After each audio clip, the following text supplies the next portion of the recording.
Hola, ¿sí me escuchan? Sí, profe. Ya. Buenos días, profe. Hola, buen día.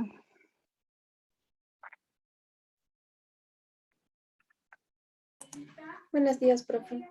Buen día.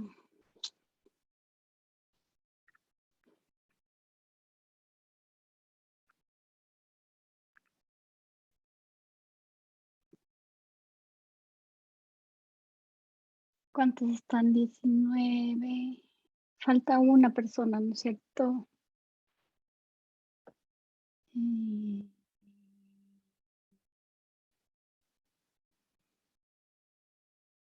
Miguel. Ah, no, sí está. Sí, profe. Es que no sé quién falta. Mejor les tomo lista.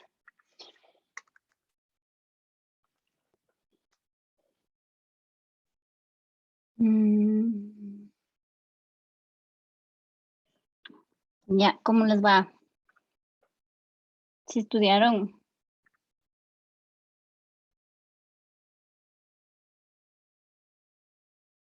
Están mudos hoy día.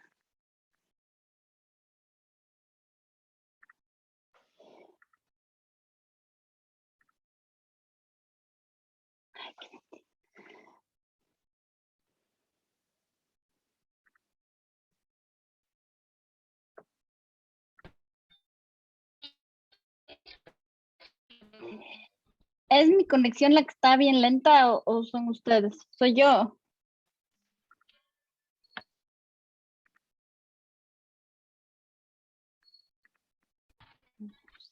Sí, profe. Soy yo. Ya, ahí está. Me faltaba uno. Están todos. Sí, Eh, profe. ya, déjenme. Voy a botar todo lo que normalmente come ancho de red para que esto funcione, porque realmente, ya, si me voto no se desconecten, ¿ya?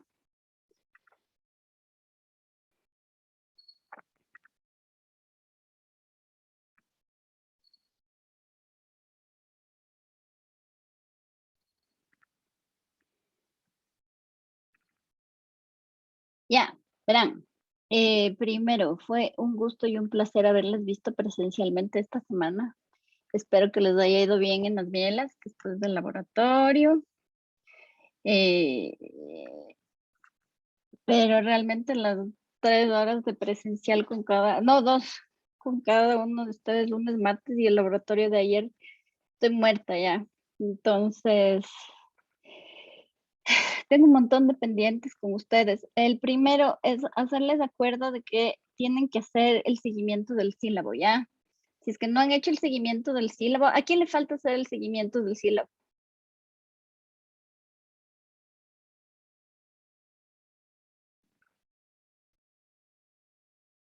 A nadie.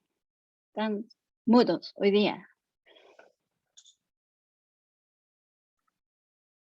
Ya, listo. En la segunda cosa, como tuve que hacerle mis horas a su profe, entonces en realidad sí me preocupa que no avancemos con el sílabo. Entonces me imagino que estudiaron y bastante para el día de hoy, pero yo prefiero más bien seguir con la clase, ¿ya? Entonces, ya.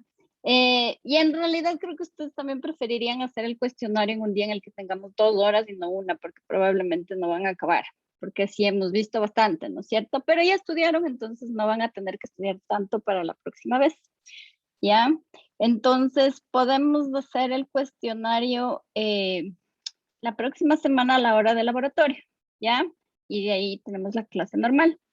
Con eso ustedes tienen 2 horas para hacer el cuestionario y no se estresan por no acabar, ¿ya? Lo que sí necesito que me ayuden ahorita un poquito es, si es que ustedes ven la presentación, me digan dónde nos quedamos, porque realmente no me acuerdo. Con ustedes estuvimos viendo, dime, Agatha. Que, o sea, si llegamos y lo que nos faltaría ver sería núcleo. Ya, citoesqueletos sí vimos. O sea, sí un poco, pero no sé. Dineinas, todo eso sí vimos, sí me acuerdo. Nos quedamos en núcleo. Dime, Polet. Profe, yo le quería hacer una pregunta sobre lo del wiki. Ya, dime. Lo que pasa, profe, es que yo hice la publicación de las dos enfermedades y ahorita que entro no encuentro ninguna, entonces no sé qué pasó. Que tengo que aprobarte tus entradas. Eso nomás.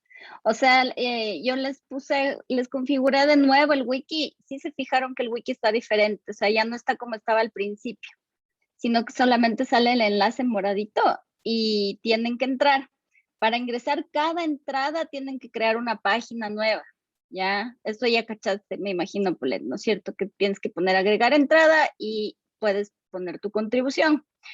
Pero como está configurado ahorita, no tiene una temporalidad, pero lo que sí depende es que yo apruebe sus entradas. Como ustedes por el chat sí se pusieron de acuerdo en lo que iba a hacer cada grupo, no es mucho lío, ¿ya? Entonces solamente tengo que este fin de semana entrar a ver quién nomás ha ingresado aportes al wiki y aceptarles para que se vayan visualizando, ¿ya? Ya, profe, gracias. Y también quería preguntarle si tal vez ya podríamos ver nuestras notas o todavía no. Ya, esa es otra cosa. Verán, como estoy súper tarde pasando sus notas y no voy a avanzar a calificar todo esta vez. Las notas que ustedes tienen son las notas que han tenido en los cuestionarios, ¿ya? De ahí, si es que ustedes entregaron trabajos, entregaron laboratorios, entregaron consultas, yo les pongo el punto completo, ¿ya? También, más lo que me interesa a mí en general en la vida es que ustedes aprendan, ¿ya? Y en realidad yo estoy en un lugar en donde las notas no importan.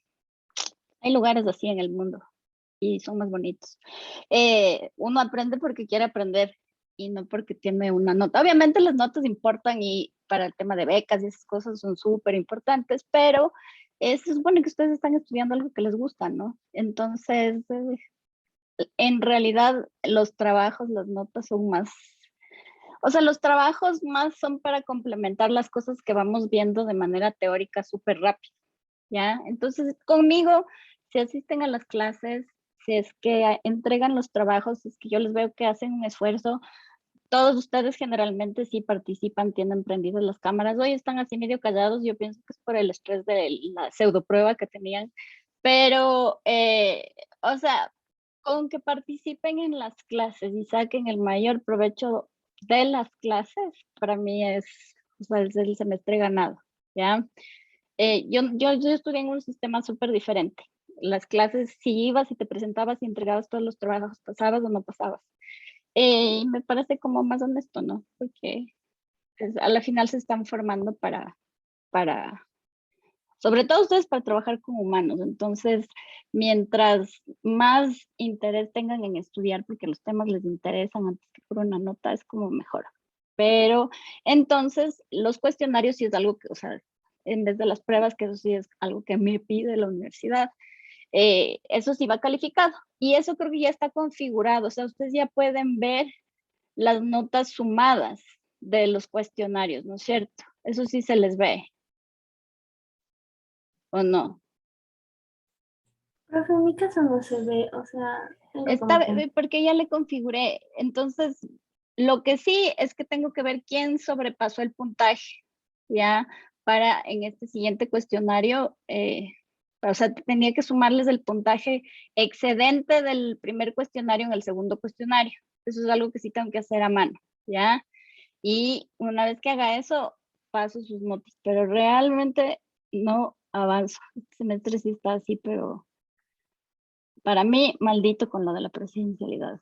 Entonces, déjenme este fin de semana configurarle el visualizador bien para que puedan ver las notas de los cuestionarios, pero todo lo que es eh, trabajos informes de laboratorio, con excepción de los informes presenciales, de los laboratorios presenciales. De eso si es que entregaron el trabajo, tienen el puntaje completo, que en realidad también además para ustedes que viven bajo semejante presión ya es una ayuda súper grande. Entonces, no tienen que estarse estresando por el bendito remedial ese que a veces les toman o no les toman, porque en sus facultades eso es una ruleta rusa. Por si acaso, en medicina, las otras facultades tienen por política que ustedes pueden pedir remediales por cada nota parcial, si es que no alcanzan la nota, ¿ya? En medicina ustedes, un momentito. Ahora sí vamos a grabar la clase. Listo. Entonces, yo les había hablado, ¿no es cierto?, que todos los complejos de membrana que existen dentro de la célula tienen dos caras, ¿no es cierto? Y entonces esa presencia de dos caras diferenciadas es lo que permite tener justamente vías de transporte que sirvan para ingresar o para excretar material dentro y fuera de la célula. Y eso es algo que se mantiene, ¿no es cierto?, tanto en lo que fue el retículo, pero se mantiene también en el aparato de Golgi, ¿ya? Y en el aparato de Golgi nosotros tenemos dos tipos de transporte distintos, ¿ya? En el aparato de Golgi, los tipos de transporte van a depender de si el transporte se hace, por ejemplo, entre las cisternas apiladas o si es que el transporte se hace mediante vesículas, ¿ya? Para tener el transporte a través de las cisternas, ¿ya? En este caso, las cisternas que conforman el aparato de Golgi tienen que estar lo que se considera como en un estado de maduración, ¿ya? Entonces, hay como un gradiente de maduración de las cisternas y el gradiente de maduración está relacionado a las caras cis y a las caras trans, ¿ya? Eso es lo que siempre se pensó con respecto al funcionamiento del aparato de Golgi, pero de los últimos estudios que se han hecho a nivel de biología celular, lo que se conoce actualmente es que el modelo de transporte del material dentro del aparato de Golgi en realidad es una combinación del modelo de transporte de materiales a través de las cisternas, ¿no es cierto? Pero sí está mediado por transporte vesicular. Entonces, para pasar de una cisterna a la siguiente, que en este caso sería como la que está en un menor grado de maduración, el aparato de Golgi sí utiliza vesículas. Entonces, utiliza vesículas que se desprenden de cada una de las cisternas para pasar a la siguiente y a la siguiente y a la siguiente. Y finalmente, ¿no es cierto?, de las cisternas más externas, por ejemplo, las vesículas parten para fusionarse con la membrana plasmática, o también, por ejemplo, las vesículas pueden partir para justamente unirse con, por ejemplo, vesículas alimentarias, pueden partir, por ejemplo, llevando metabolitos a otros organelos dentro de la célula, y así, dependiendo de los contenidos, ¿ya? Entonces, el modelo de transporte en el aparato de Golgi que se maneja ahora es una combinación de paso de componentes de entre cisternas y la utilización de vesículas, ¿ya? Entonces, a la final, en una célula, estas vesículas, ¿se acuerdan cuando hablamos de la composición diferencial de la membrana interna y externa, ¿no es cierto? Y hablamos que al interior de la membrana existían unas vesículas que ayudaban a que justamente la membrana como que se invagine y pueda justamente formar estas gemas, pueda tener este proceso de gemación, de formación de vesículas, ¿ya? Entonces, al interior de las vesículas, nosotros vamos a tener una serie de proteínas que lo que hacen es justamente darle la forma y también darle la especificidad a a las vesículas, perdón, no es al interior, es al exterior. Entonces, estas proteínas que se conocen como proteínas COP2 se van a poner alrededor de las vesículas que se van formando. Aquí tienen ustedes la membrana del aparato de Golgi, ¿no es cierto? Tenemos los contenidos que van a ser descargados del aparato de Golgi hacia la vesícula, y cuando los contenidos ya empiezan a unirse a los receptores que están al interior de la membrana de la vesícula, eso manda una señal y estas proteínas COP2, ¿no es cierto?, le van a, como quien dice, recubrir a la vesícula, ¿ya?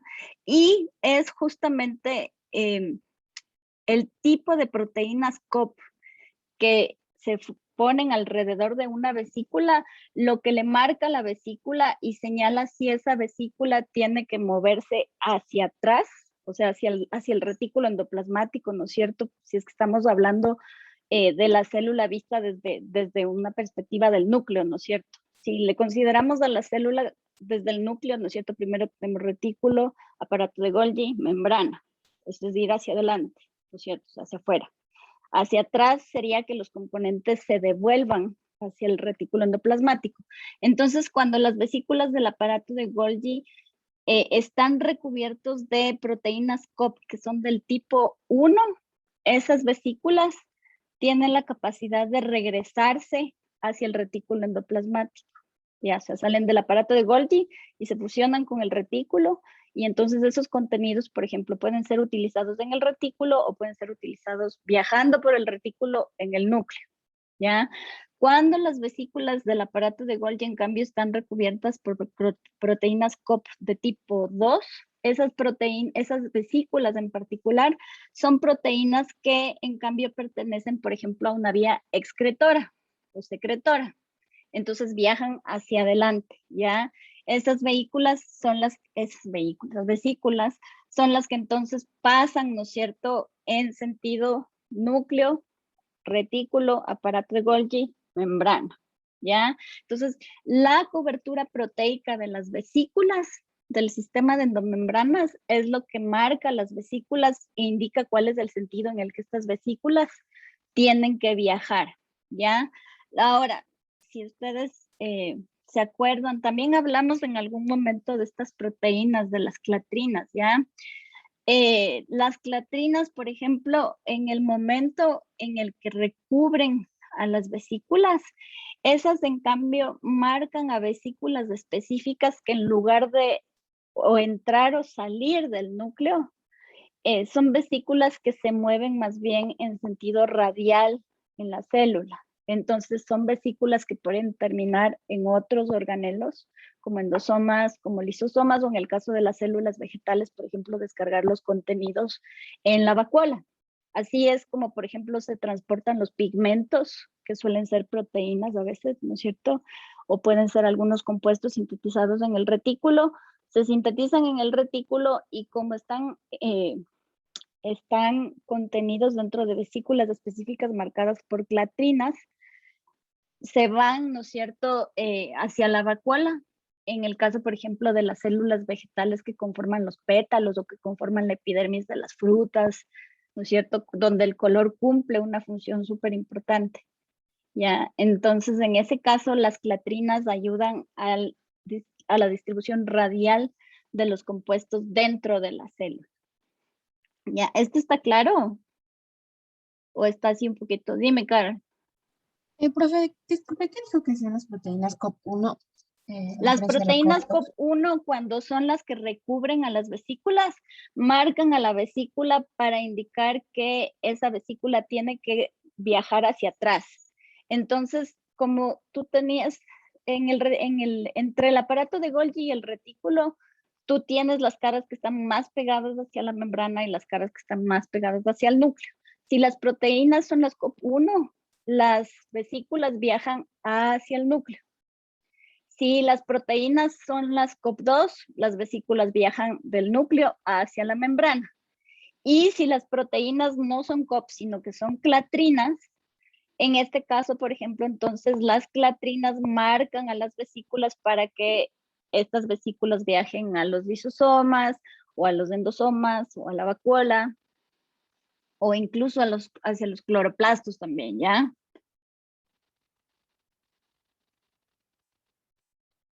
Dime, Agatha.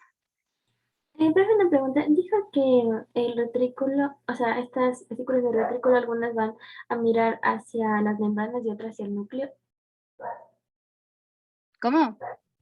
O sea, el retrículo va a estar como que mirando hacia la membrana y también hacia el núcleo, ¿o cómo es? Claro, es que tú tienes aquí una porción del retículo endoplasmático rugoso. Entonces tú tienes esta cara del retículo que mira hacia el núcleo, ¿no es cierto? El núcleo debería estar por aquí. Y esta otra cara del retículo mira hacia la membrana, ¿ya? Entonces, en las vías endocíticas son las vías que ingresan contenidos y entonces van desde la membrana hacia el núcleo. Las vías excretoras o secretoras, en cambio, son las que van desde el núcleo hacia afuera, ¿ya? Y entonces, por eso también cada una de las cisternas, tanto del retículo como del aparato de Golgi, tienen dos caras, ¿ya? Y entonces las proteínas que también suelen estar marcando estas caras van a depender de qué es lo que se está transportando y en qué sentido, ¿ya? Entonces, aquí tienen ustedes como de manera sintética qué es lo que normalmente constituye el sistema de endomembranas y lo único que aquí falta ilustrar es cloroplastos y mitocondrias, ¿ya?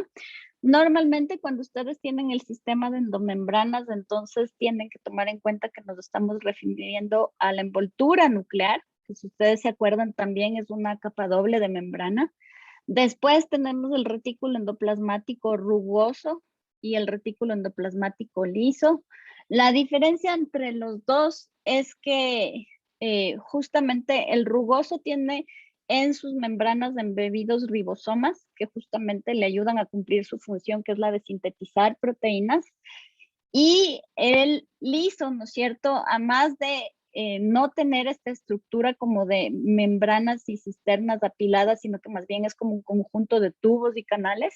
Este no tiene ribosomas, este ayuda, por ejemplo, este tiene como función la síntesis de fosfolípidos, la síntesis de otros compuestos o la maduración, por ejemplo, de algunas de las proteínas que se producen en el retículo endoplasmático rugoso, ¿ya? De estas dos membranas distintas que forman el retículo, hay una continuidad hacia el siguiente conjunto de membranas, ¿no es cierto? Que son justamente las membranas del aparato de Golgi, ¿ya? Entonces, las caras de todos los sistemas de endomembranas que dan hacia el núcleo son las caras cis, las caras que dan hacia la membrana son las caras trans, ¿ya? Entonces, cada uno de estos conjuntos de membrana está conectado, ¿no es cierto? Y hace un ratito les mencioné que en el caso del retículo endoplasmático, del aparato de Golgi, perdón, el movimiento de los contenidos puede ser de cisterna a cisterna, o sea, de cada uno de estos saquitos apilados hacia el otro, o puede también combinarse, ¿no es cierto?, con el uso de vesículas que parten de los extremos y estas vesículas por lo general están marcadas por las proteínas que se ponen en la superficie de las vesículas, ¿no es cierto? ¿Ya? Entonces, eventualmente, en las vías secretoras, ¿no es cierto? Las vesículas que parten del aparato de Golgi se van a fusionar con la membrana plasmática y van a descargar los contenidos al exterior, a la matriz extracelular o, por ejemplo, al torrente sanguíneo, ¿ya? Entonces, así, por ejemplo, se produce la descarga de hormonas, la descarga de mensajeros, de mensajeros celulares, etcétera, etcétera. O, por ejemplo, la descarga también de enzimas, ¿ya? En el caso, por ejemplo, de algunos procesos de digestión de algunos compuestos, ¿ya?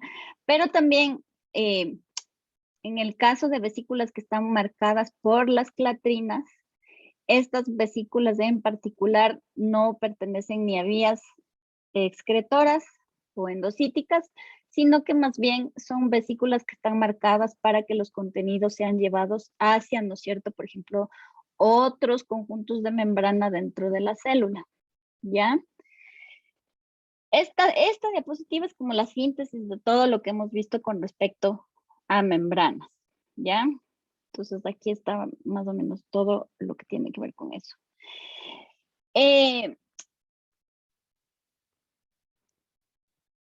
Esto ya esto ya les mencioné, sino que solamente es para enseñarles cómo realmente se ven las vesículas, ¿no es cierto?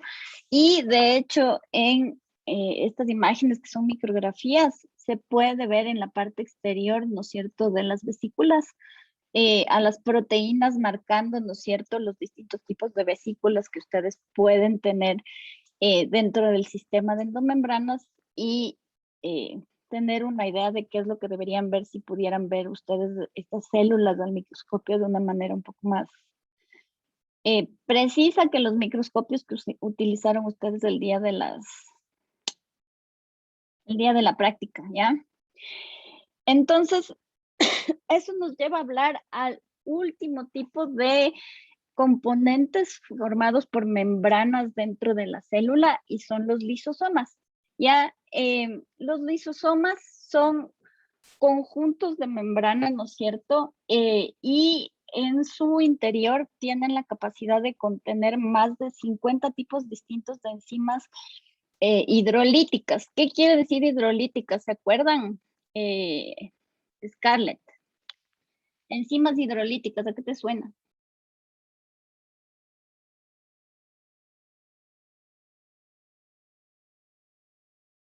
A hidrólisis, profe. Ya, entonces en este caso son enzimas que servirían, ¿no es cierto?, para digerir compuestos, para partir compuestos. Entonces pueden ser enzimas que sirven para degradar carbohidratos, enzimas que sirven para degradar grasas, para degradar triglicéridos, proteínas, etcétera, etcétera, ¿no?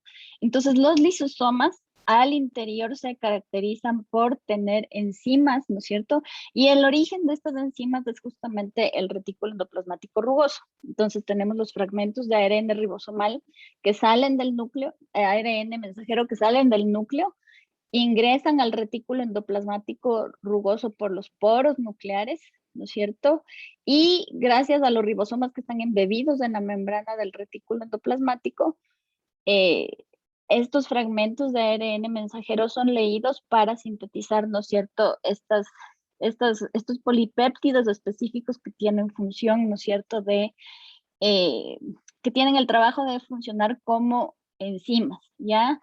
Entonces, en este caso, las enzimas lisosomales son un tipo específico de enzimas, son por lo general hidrolasas que tienen como pH óptimo un pH ácido.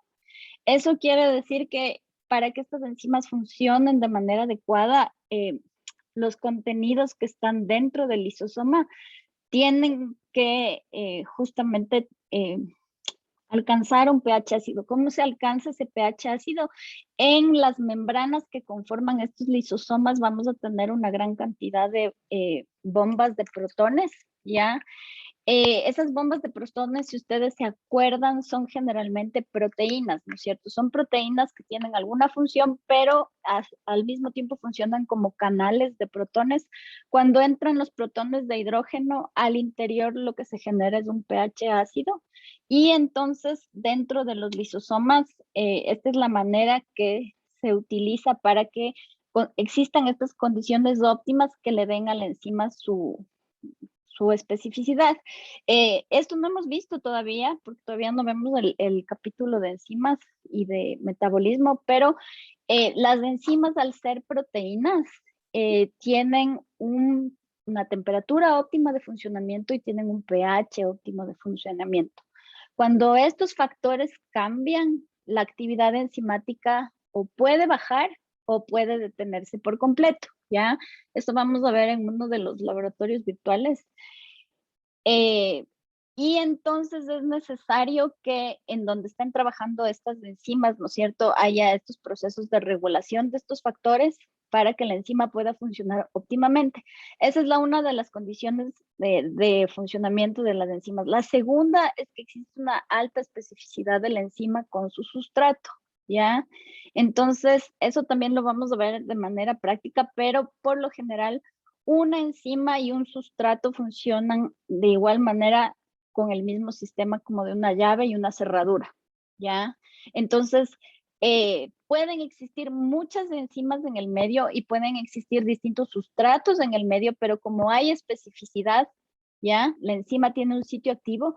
En ese sitio activo solamente se puede unir un tipo específico de sustrato. Entonces, por ejemplo, nosotros aquí dentro de este lisosoma podemos tener justamente 50 tipos distintos de enzimas, pero cada una de ellas, por ejemplo, solamente es una carboxilasa, la otra solamente va a ser una enzima que me va a ayudar a digerir ciertos tipos de lípidos. Entonces, no hay mayor interferencia entre la diversidad de enzimas y también la diversidad de sustratos que están presentes cuando justamente un lisosoma se une junto con una vesícula para digerir los contenidos, ¿ya? Entonces, así es como controla un poco la célula. La actividad, ¿no es cierto?, que se lleva a cabo mediada por estos lisosomas, ¿ya? Ahora, las membranas que conforman los lisosomas tienen en su estructura, ¿no es cierto?, proteínas integrales que en este caso son proteínas que están altamente glicosiladas. ¿Alguien se acuerda qué son las proteínas glicosiladas? Britney, ¿te acuerdas? No.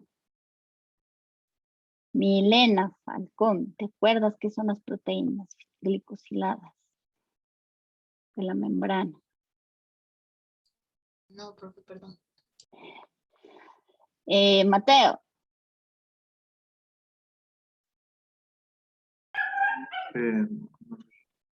Le pateó al perro. No. Profe, sí, estoy bien, pero creo que eran las que se unían a un compuesto tipo una glucoproteína y así, enzimas que estaban en la superficie, o no estoy muy segura. Están asociadas a grupos de carbohidratos, pueden ser carbohidratos simples o carbohidratos complejos, ramificados. Ágata. No sé si estoy bien, pero creo que las glicosiladas eran las que permitían como que el paso de algunas estructuras para, o sea, de afuera de la membrana hacia adentro. Pero no sé si estoy bien.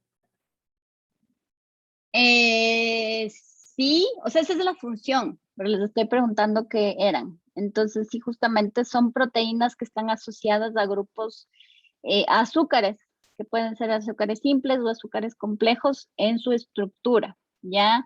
Entonces, la función que en este caso cumplen estas proteínas glicosiladas es que justamente ayudan un poco como a brindarle a la membrana del lisosoma para que las enzimas que están contenidas dentro del lisosoma no digieran la membrana del lisosoma, son como una protección, ¿ya? Porque, o sea, si ustedes toman en cuenta que aquí adentro hay enzimas digestivas, estas enzimas digestivas a lo único a lo que van a responder es a su especificidad de sustrato. Entonces, eso quiere decir que si en la membrana encuentran el sustrato que tienen que degradar, lo van a comer, lo van a digerir, ¿no es cierto? Se van a fijar al sustrato y lo van a lisar. ¿Cómo se protege el lisosoma y evita que esto suceda y que los contenidos del lisosoma no se expandan por el citoplasma libremente una vez que la membrana fue degradada? Gracias justamente a estas proteínas glicosiladas que están presentes en la membrana del lisosoma, ¿ya? Entonces, en las células, los lisosomas van a cumplir dos funciones importantes. La primera es participar en los procesos de fagocitosis. Si ustedes se acuerdan, los procesos de fagocitosis eran procesos mediante los cuales, ¿no es cierto?, la célula ingresaba material, podía ser justamente material alimentario, ¿no es cierto?, en el caso de necesitar nutrientes, pero también, por ejemplo, los procesos de fagocitosis son los procesos en los que la célula, por ejemplo, puede, si es que es un glóbulo blanco, ¿no es cierto? La célula puede atrapar algo que necesite retener y descomponer, como eran justamente estas células infectadas por virus, por ejemplo. Esas células pueden ser fagocitadas por los glóbulos blancos y ser destruidas, ¿ya? También los lisosomas participan en procesos de autofagia. ¿ya? Autofagia es básicamente cuando la célula necesita reciclar sus componentes, entonces son procesos de fagocitosis internos dentro de la célula. Entonces, en ese caso, el lisosoma lo que va a hacer es no fundirse con una vesícula alimentaria que obviamente ingresó materiales desde afuera o con una vesícula que tiene un patógeno para descomponer al patógeno, ¿no es cierto? Pero en este caso, las vesículas lo que van a contener es, por ejemplo, peroxisomas o mitocondrias o cloroplastos viejos que haya que degradar y reciclar para poder recuperar los componentes esenciales. Y entonces los lisosomas se van a unir a la vesícula para participar en este proceso de reciclaje dentro de la célula, ¿ya? Entonces la autofagia básicamente es como el mecanismo de reciclaje y reuso de los componentes que tienen las células, ¿ya? Aquí yo les he dejado a ustedes una tablita nomás para que tengan como ejemplo algunos tipos distintos de enzimas que están contenidos dentro de los lisosomas que están mencionados en su libro de Karp, ¿ya?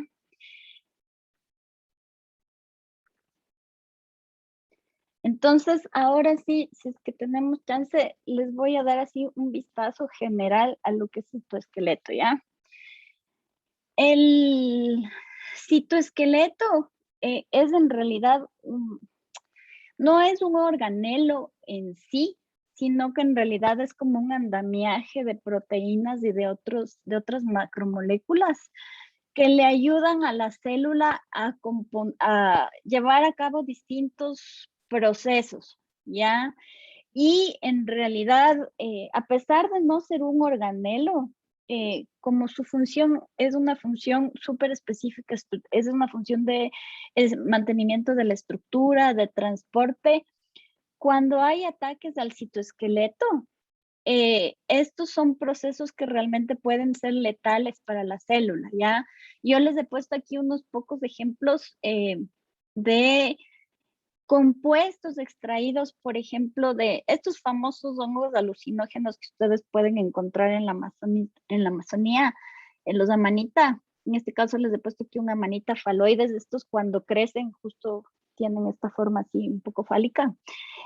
Los amanita pueden resultar súper peligrosos porque tienen la capacidad de sintetizar unas toxinas peptídicas, o sea, unas proteínas, que lo que hacen es inhibir justamente a la polimerasa, a la RNA polimerasa.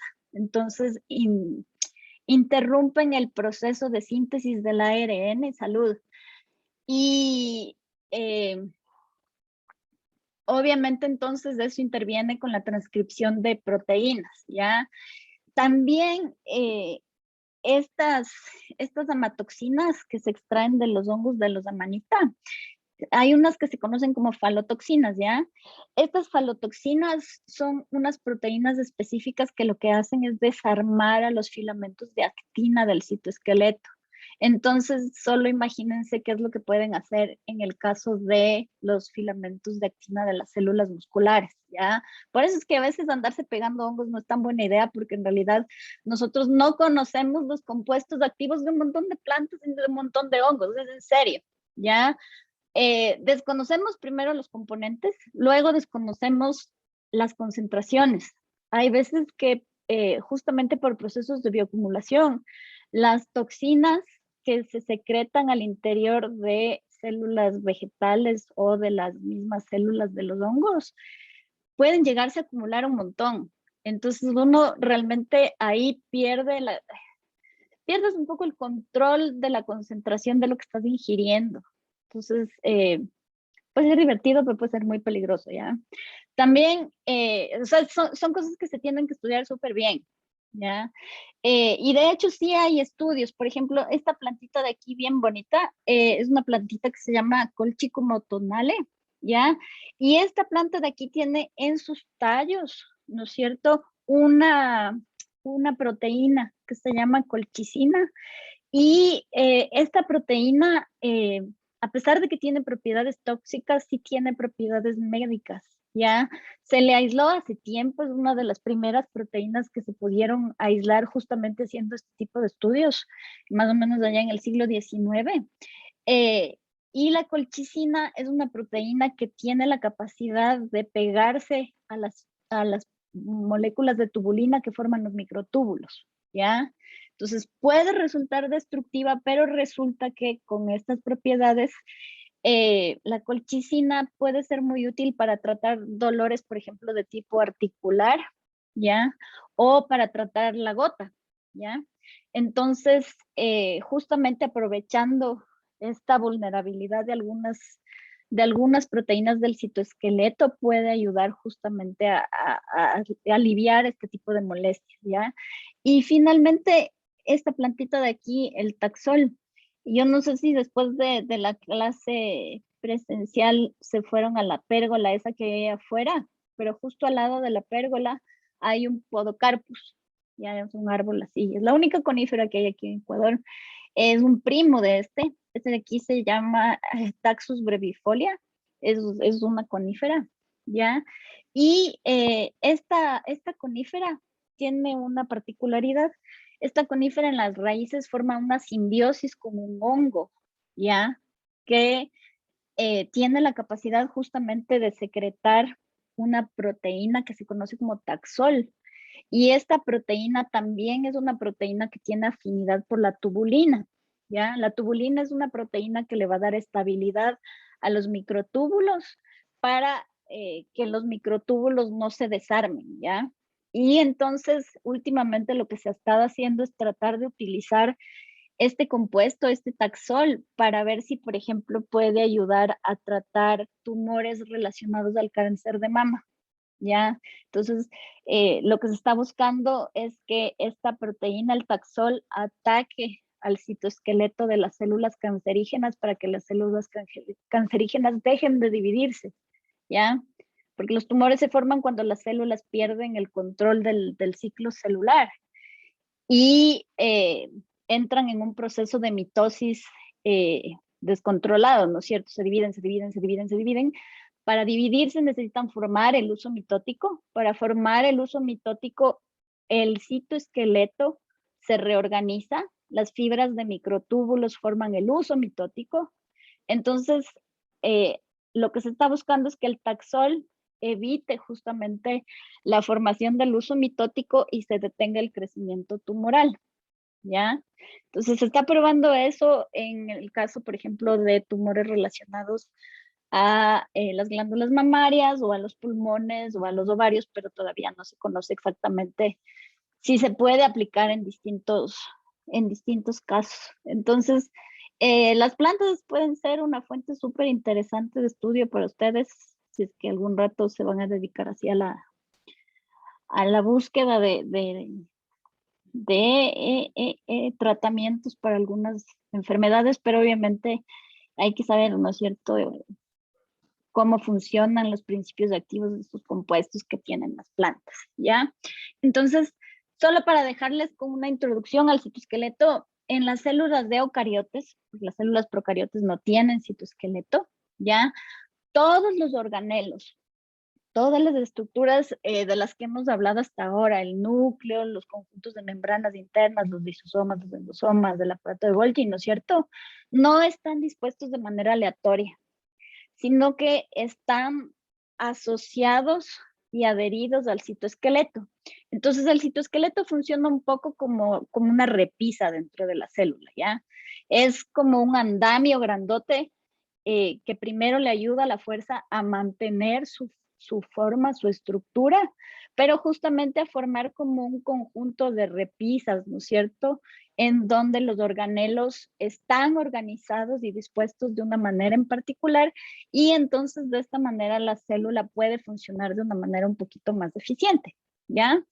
El citoesqueleto no es una cosa simple, ¿no es cierto?, formada por solamente un tipo específico de proteínas, sino que en realidad, como ustedes ya pueden ver aquí, tenemos una mitocondria, tenemos el retículo, pero vemos que hay distintos tipos de fibra, ¿ya?